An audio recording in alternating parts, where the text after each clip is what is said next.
said to me a phrase that I will never forget. He said, that breed is gone.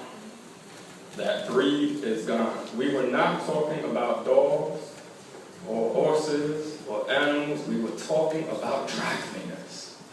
He was talking about the quality of dry cleaners that has left this society. And he was talking about back in the day. He spoke well of it, almost nostalgic of it.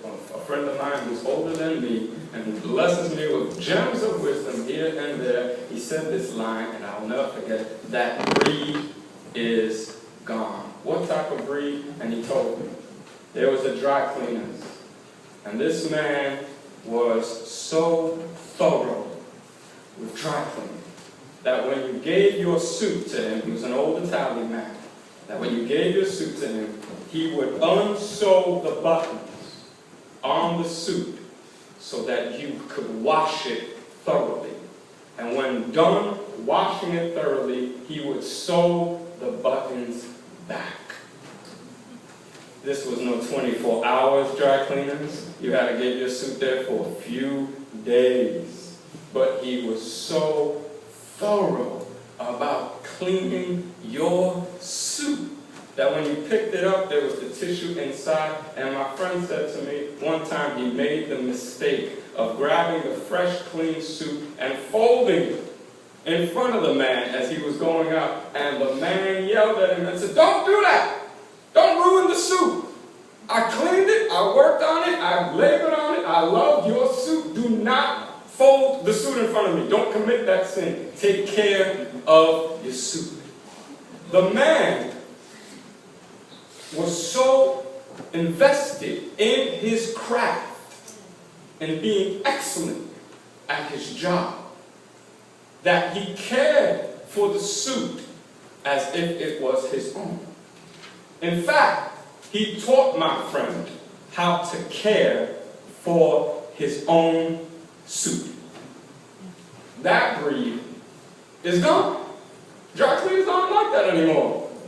Dry cleaners are 24 hours. And it's not just dry cleaners, it's barbers, it's whoever, pizza, food. It's 24 hours, it's quick, it's profit making. Because if you wanted to make a profit, you want a person to mess the suit up. Because they would do what? Bring it right back and have to get it cleaned and worked on again. But this man didn't want a profit. This man wanted this customer to treat his suit better.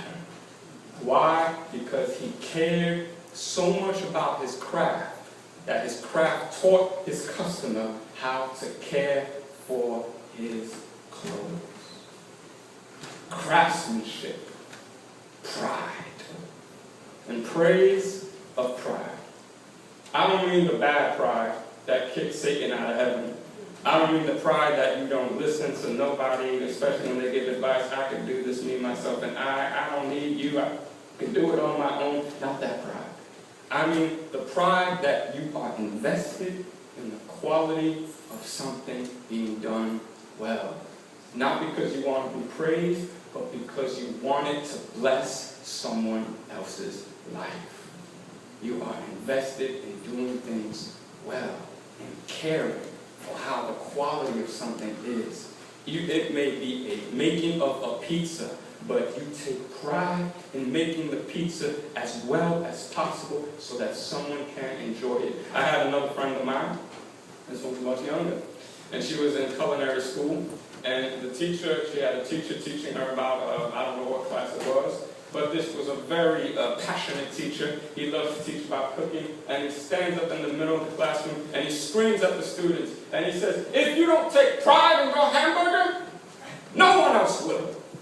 No one will enjoy it.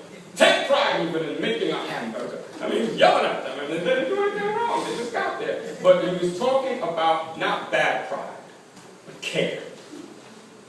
Craftsmanship. Care for a craft. When you meet someone who really cares for a craft, tailoring, dry cleaning, cooking, nursing, teaching, playing basketball, playing guitar, when you watch them care for a craft, you realize how much care goes into what they do. And when you realize how much dedication and discipline, and care goes into what they do. You may not care for the craft. You may not care for dry cleaning. You may not care for baking. But you begin to care about caring. You realize how much caring makes a difference. And that can change your life. Where you realize, do I care about what I do? Do I care about the impact I have? Or do I just take shortcuts and want things to just get done as quickly as possible? Care. Craftsmanship. In our passage today is the parable of the talents. Great passage. And I don't want to focus on the guy who hid his talent in the ground. Not today. And I really don't want to focus on the guy who did really well, the overachiever, the one with the 5 talents who ends up making 5 more. I want to focus on the guy with the 2 talents who ends up making 2 more. This is a stewardship month, October. And I know the moment I say stewardship is the moment you grab your pockets and grab your pocketbooks because you think it's coming. I won't be asking you for money. Well, that's not true. We got 3 orphans going on. I lied right in front of you. But the purpose of stewardship is not about asking for money.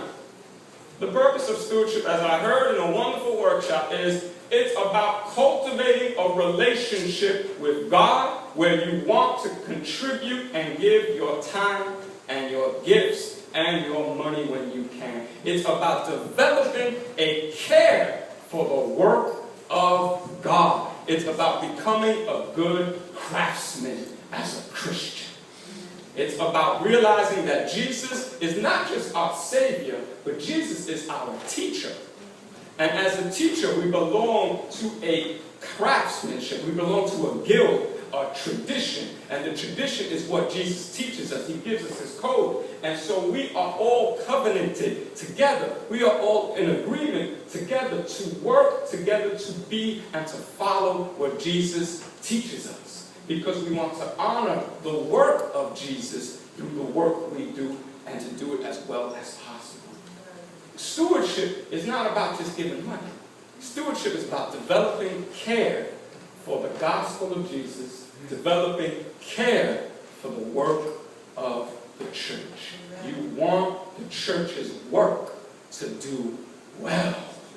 You want it to be as effective as possible so that you can realize that God can use us to change and to make a difference. You care. That's what it's about. The guy with the 5 talents. Talents are like, it's money, right? It's considered like $1,000, let's just say. But it's not like carrying a portfolio of checks.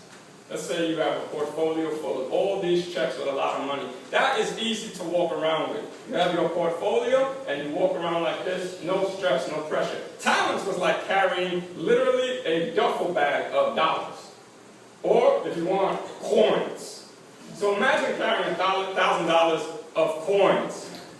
It's a lot of money. I mean, that's not a lot of money, that's a lot of weight. So if you have 5 talents, that's 5 bags of coins. That's a lot to move around. The guy with 5 talents knew how to use and make more money off of the 5 talents because he knew the value of 1 talent. What I mean is this. The guy with 5 talents wasn't carrying around 5 duffel bags of $1,000 worth of coins. That's a strong man if he's doing that. What does he know how to do, though? He probably knows how to work each bag one by one. He has 5, but he knows how to work each bag one by one. You see what I'm saying? He's careful